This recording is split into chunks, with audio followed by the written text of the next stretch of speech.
Okay, let me just put that there. Right, so I should wash my hands. Make sure my hair's out of the way.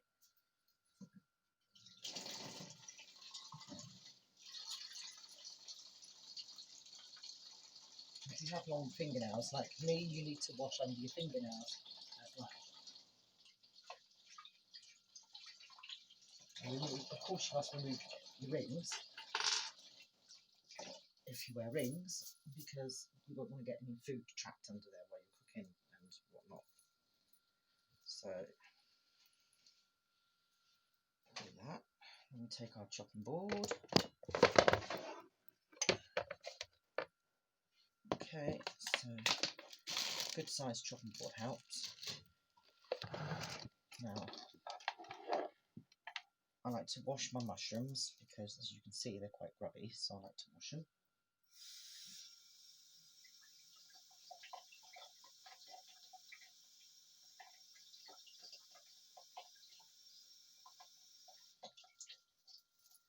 So each mushroom's nice and clean.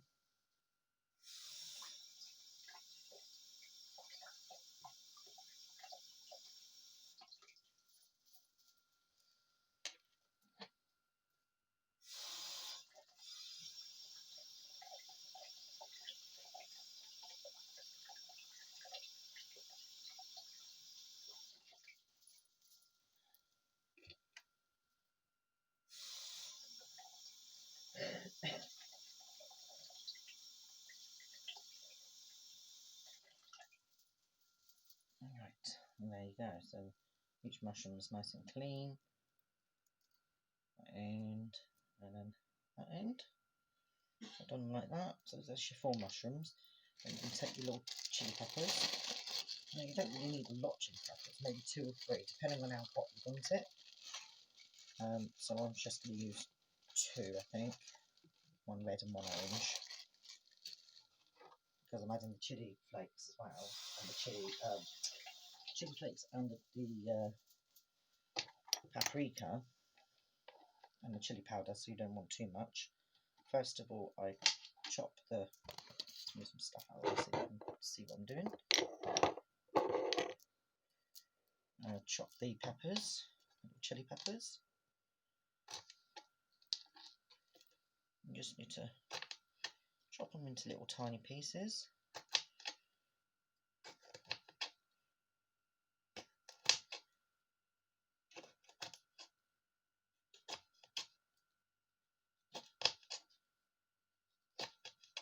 Then when you get to the seeded part, you can de-seed the chili peppers if you want to, but you don't have to. It's just like the bell peppers, really. Some people will eat them, some people don't. So,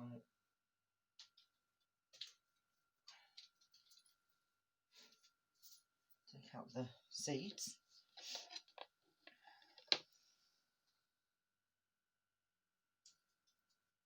As much of them as you can.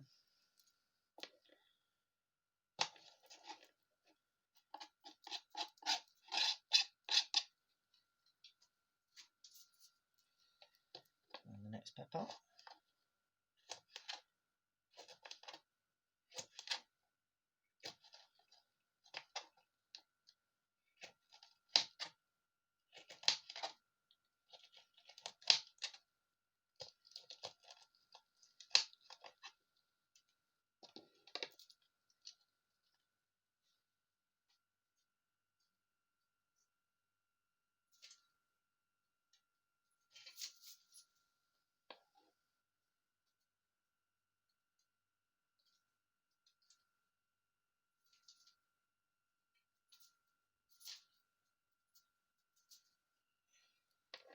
Okay.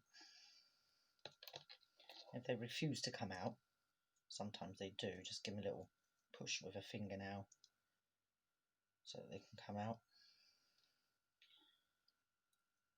Sometimes they just fall out loosely. And then once you've got them all out, or as many out as you can, just get them out with your nails. Scrape them off your chopping board.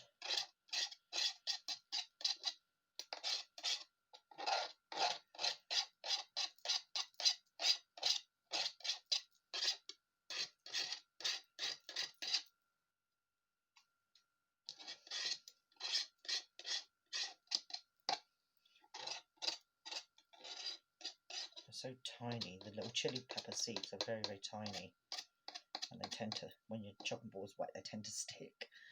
So they can be little blighters to get off. Stuck to my hand. So, right, so that's the chili peppers chopped.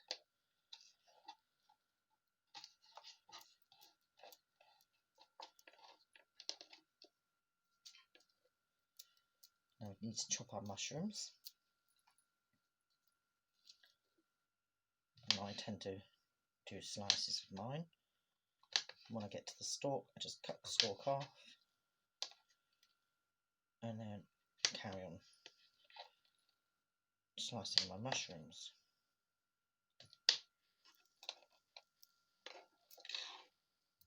Now some people put carrots in their chili con carne, but I don't prefer to put carrots into the chili because for me it's more like a bolognese then, if you do. I'll tell you one thing I forgot, the onions.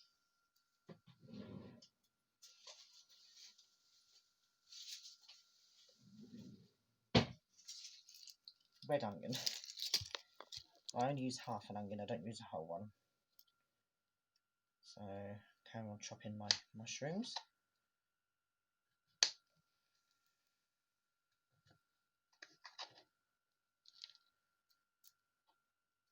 Mushroom number 3.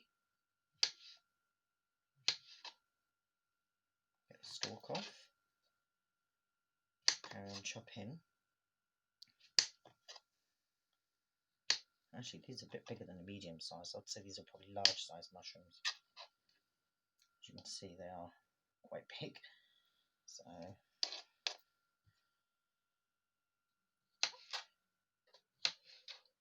but if I don't get them all in the pan, I'll just put them in a little tub or bag and then put the rest back in the fridge. Get the stalk off.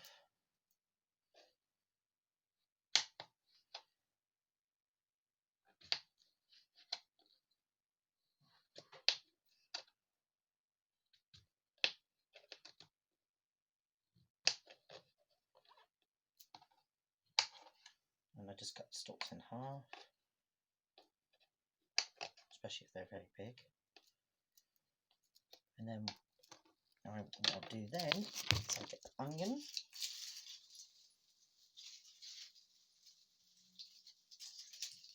Pack it.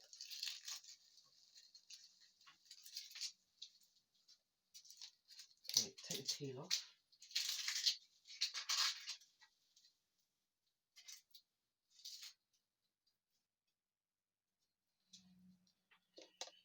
And then I will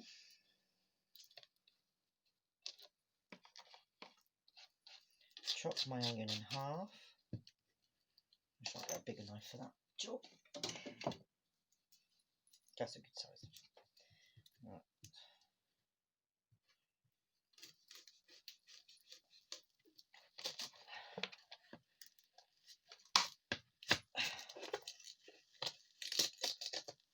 Actually, it didn't really cut in half, did it? Right. I'll try another bit.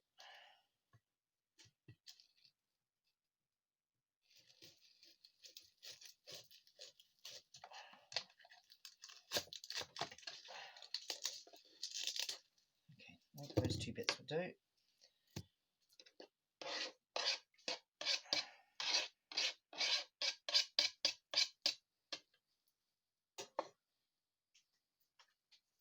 Then take the rest of the egg skin off that.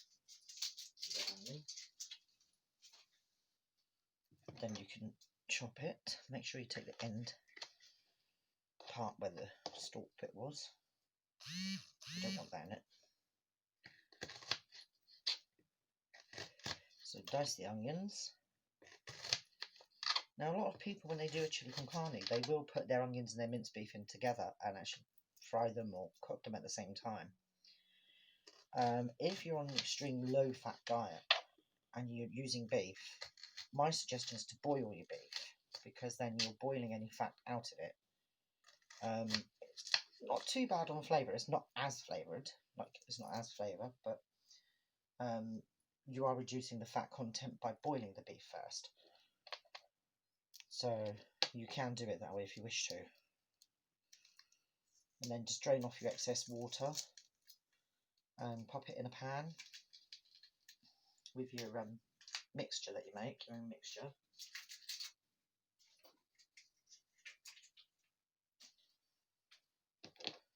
Or sauce, whatever you want to call it, you know, the chilli sauce that you make. You can pop that in with your minced beef and cook it once you've boiled it, if you prefer to boil it first.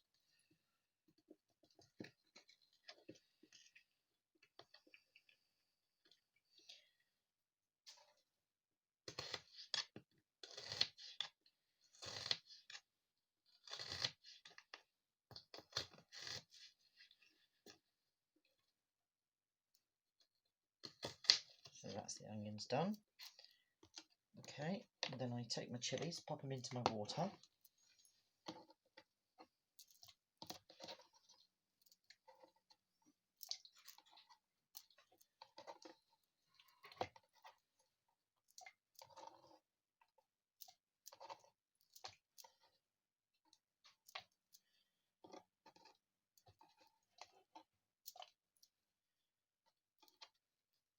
Then I add some paprika.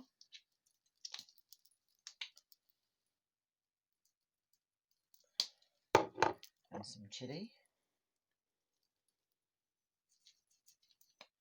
Bit of garlic. Not too much, you only need probably about a quarter of a teaspoon of garlic because you don't want to overpower it. And the same goes for your chilli flakes as well. If you're using chilli flakes, you just only need a sprinkle because you've got the chilli peppers. Then also add the chilli powder just to boost it up a bit more. And again, about a quarter of a teaspoon. And some black pepper. You only want about a pinch of that, not too much. Then you need to stir that, mix it in.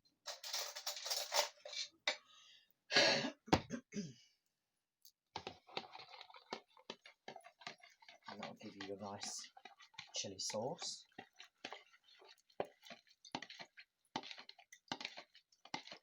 Just mix it all in. You've got your chilli peppers, your chilli powder, chilli flakes, garlic, black pepper, and paprika. Paprika really is just to give it the flavour in. Buy it from Lidl's, so that's where I get that from. Right, now we've done that, we can get water for our rice. You need about 3/4 of a pan.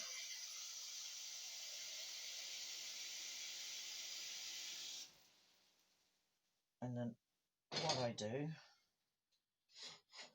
is I get a little bit of salt, not too much, to put in the rice so it doesn't turn out too stodgy.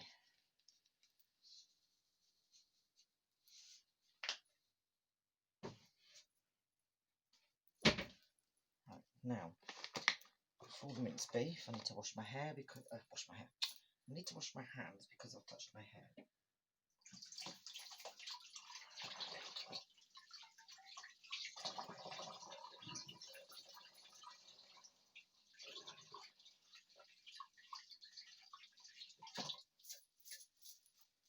So just done that. You can also turn on your hob for the minced beef. Now,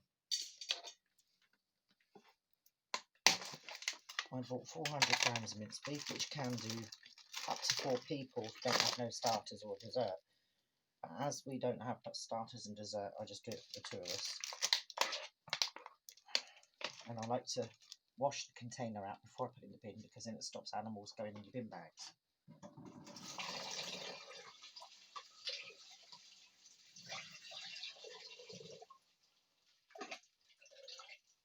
It takes the smell of the blood away. So once your pan heats up, I take a little drop of oil,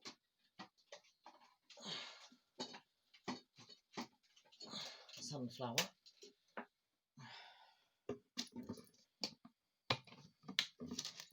little drop of sunflower oil, just to heat the bottom of the pan. It stops the meat from sticking.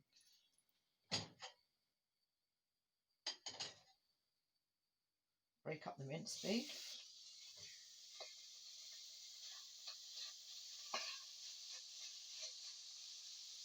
You need your pan on a medium heat, unless I'm washing my hands again.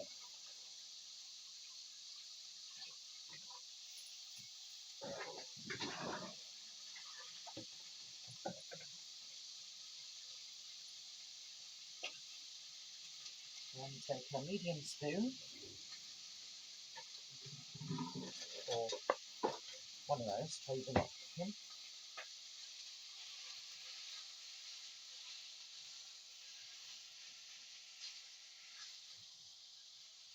Let's move you from there over to there, so you should be able to see me cooking.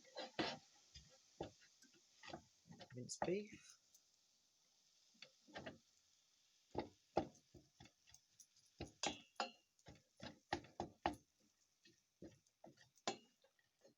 See, I use stainless steel saucepans, so you're probably better off using a little bit of oil, because then, as I say, it helps to stop it from sticking.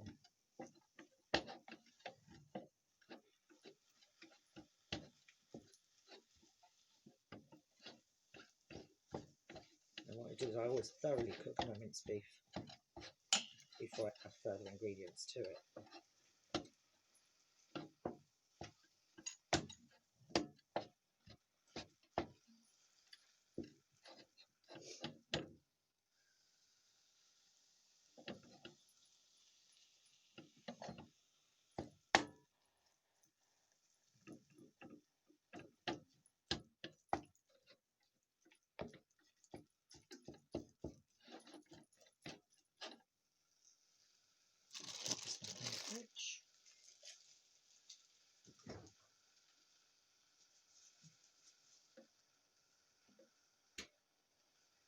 And I'm going to take these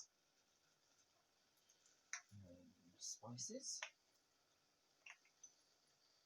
pop those back in the cupboard where they belong.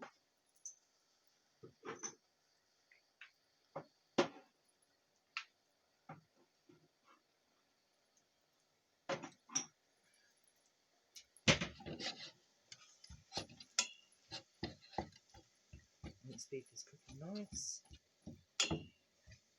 You don't get much, because it's only a 5%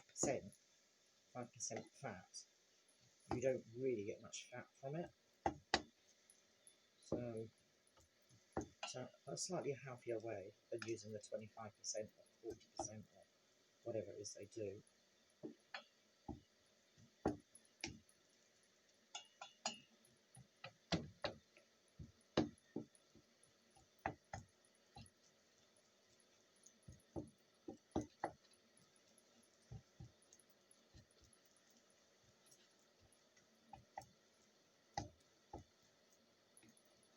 Just mash up my minced beef as it's cooking, because the more you mash it, the quicker it cooks. As I say, I like to thoroughly cook it.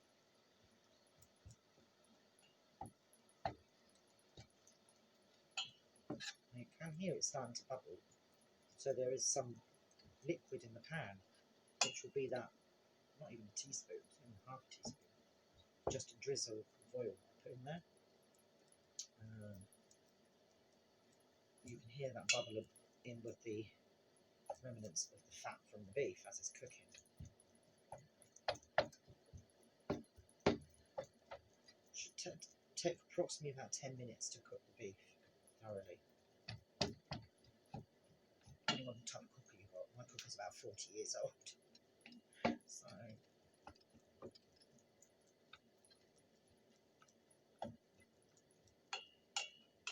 So I've still got some pink in there.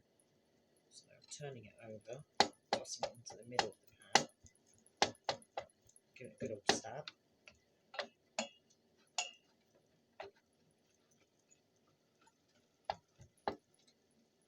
Now my rice water has come to the boil, so I can add my rice.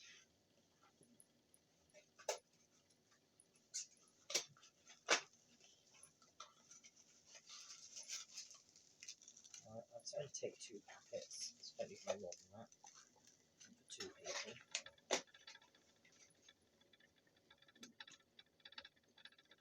And what I normally do is I poke that down poke the bag's price down into the nice water so that they're both covered completely. And oil and mix it up. Mix it for about 10 minutes.